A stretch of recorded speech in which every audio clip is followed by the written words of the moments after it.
Hey everybody, Pastor Corey here with Heights Community Church. We started Heights about 10 years ago. We spent 2 years developing a launch team, developing a vision, mission, direction, a strategy for our church. And then we launched, after that 2-year mark, we launched in March of 2014 and went with kind of Sunday gatherings as well as having missional communities. During that 2 years though, we spent a lot of time just reading the Bible together, praying, learning what it meant to live on mission, to just be in community with one another, to be out in the actual community. And so in that time, it was interesting because we were trying to figure out, what does it look like to be a missional community? And so as we were engaging God's Word and one another, we just kept kind of processing through that. And then one night, we were at a Penn station, of all places, here in the St. Louis area. And we're sitting together, and we're having a big argument about communication, believe it or not. And so as we're arguing about communication, people are getting mad, they're getting frustrated, we're all but throwing our subs at each other. And I just sat there and looked at each other and said, hey, is this what it looks like to be family? And they said, yeah. And I said, okay, is anyone planning on going anywhere? Is anybody planning on leaving? And they said, well, no, this is a family. And what we realized in that moment is that the gospel had led us to be more than just a community on mission. The gospel had actually led us to be a family that was learning to live on mission together to invite people into the family of God.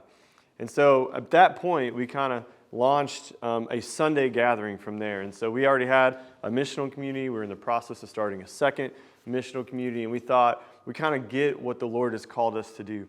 And so we started Sunday gatherings.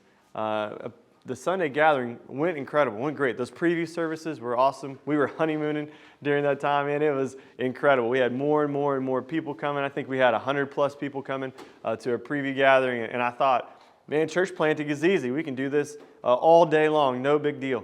And then we launched on Easter a Sunday gathering, already had missional communities, and at that Easter gathering, when I got up to preach, I think there were 12 total people sitting in the congregation. And as I got up to preach, I was super discouraged. I was really upset. I was like, man, is it even worth it? Is this worth actually planting a church? Is this worth an Easter gathering? Is it worth all the blood, sweat, and tears? And as I got up to teach, I just remember the Lord very sweetly through the Spirit said, hey, stick to the gospel and stick to the vision that I've given you. And then he also very, I think, sweetly said to me, if it were just me and you, would the gospel be enough? And so I, through tears, literally said, hey, welcome to Heights Community. And that was a pivotal time for me, really both of those experiences. One, I was having a fight at a Penn station, learning what it means to be family. And then secondly, just being called out by a gracious Father that says, hey, just stick to the gospel. Just stick to the story of God and stick to being family. Stick to trying to live on mission. Don't gauge your church health and your health based off numbers and how many people are coming and all that. Just be faithful to the things that I've called you to be faithful to. And in that, man, we've got to see the Lord do just unbelievable things in our church body. We have over 14 missional communities that are gathering now. We have a weekly Sunday gathering that we get to partake in.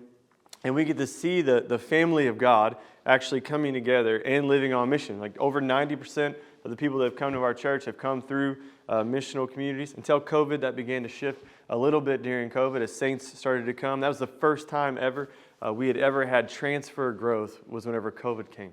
And so God has continued to honor what it means to be in community, what it means to submit ourselves to the gospel, what it means to actually live on mission and see people come to faith just through the everyday stuff of life, whether it be a CrossFit gym or the workplace or the local coffee shop or just inviting a coworker in for a meal. It has been an absolutely just incredible ride, an incredible journey for us. And so we're thankful for what God has called us to. I'm thankful even that you would take this time to kind of sit and just listen to a little bit about our story. I love you. I hope God serves you well with this video. God bless.